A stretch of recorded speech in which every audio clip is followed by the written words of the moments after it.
Bank Dunia memperingatkan bahwa Indonesia tengah menghadapi tantangan pasar kerja yang semakin mendesak, terutama bagi generasi muda. Dalam laporan ekonomi terkini Asia Timur dan Pasifik Oktober tahun 2025, pekerjaan, lembaga tersebut mengungkapkan bahwa, seperti halnya China, 1 dari 7 anak muda di Indonesia belum memperoleh pekerjaan. Kondisi ini menunjukkan adanya kesenjangan besar antara pertumbuhan jumlah tenaga kerja usia produktif dengan ketersediaan lapangan kerja yang berkualitas. Partisipasi perempuan dalam angkatan kerja juga masih tertinggal jauh dari laki-laki. Selisihnya mencapai sekitar 15 poin persentase. Walaupun tingkat pengangguran nasional tidak tergolong tinggi, sebagian besar pekerja justru berada di sektor informal yang berproduktivitas rendah. Hal ini membuat peluang untuk naik kelas ekonomi menjadi sangat terbatas. Akibatnya, jumlah masyarakat yang masih dalam kondisi rentan turun kelas sosial tetap lebih besar dibanding populasi kelas menengah yang mapan. Bank Dunia menyoroti pula arah transformasi ekonomi Indonesia yang belum berpihak pada penciptaan pekerjaan produktif. Berbeda dari negara yang berhasil melakukan industrialisasi berbasis ekspor, pangsa pekerja di sektor manufaktur Indonesia hampir tak berubah dalam 3 dekade terakhir. Alih-alih menuju industri bernilai tambah tinggi, arus tenaga kerja justru bergerak ke sektor jasa informal, seperti perdagangan dan konstruksi, yang peningkatan produktivitasnya minim.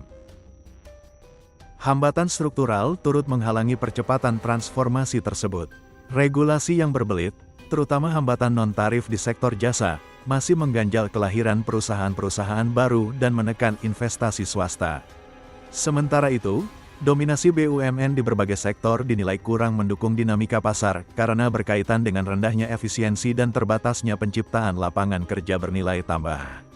Akibatnya, fenomena scale up or shutdown, di mana perusahaan rintisan tumbuh cepat atau keluar dari pasar, belum menjadi bagian dari dinamika usaha di dalam negeri. Kendati demikian, Indonesia memiliki modal demografi yang kuat. Gelombang penduduk muda yang besar membuka peluang ekonomi signifikan dalam 1 hingga 2 dekade ke depan. Jika reformasi pendidikan dipercepat, khususnya peningkatan keterampilan teknis dan digital dan industrialisasi diarahkan pada sektor modern yang lebih padat inovasi, bonus demografi dapat berubah menjadi kekuatan utama ekonomi nasional. Namun tanpa penciptaan lapangan kerja produktif, bonus itu berisiko berubah menjadi beban berupa pengangguran massal atau jebakan pekerjaan berupa rendah. Dalam dunia yang semakin digerakkan oleh teknologi, Indonesia juga dituntut memperbaiki kualitas sumber daya manusia. Peningkatan akses pendidikan selama ini belum sepenuhnya berbanding lurus dengan hasil belajar. Banyak siswa belum menguasai keterampilan dasar, dan hanya sedikit lulusan pendidikan tinggi yang memiliki kompetensi sains, teknologi, teknik, dan matematika, STEM, yang dicari industri berteknologi tinggi. Keterbatasan ini dapat menghambat pemanfaatan robotik, otomasi, dan kecerdasan buatan di sektor industri dan jasa modern. Bank Dunia menilai bahwa Indonesia sejatinya telah menunjukkan ketahanan ekonomi yang kuat dalam menghadapi tekanan global. Namun potensi transformasi strukturalnya belum termanfaatkan sepenuhnya.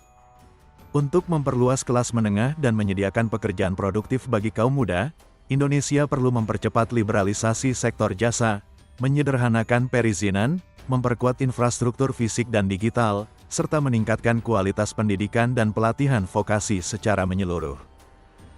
Tujuannya jelas, memastikan pertumbuhan ekonomi tidak hanya tinggi secara angka, tetapi benar-benar menciptakan pekerjaan bernilai tambah. Dengan demikian, lebih banyak warga dapat terangkat dari kondisi rentan dan ekonomi Indonesia mampu naik kelas menuju tingkat pembangunan yang lebih maju.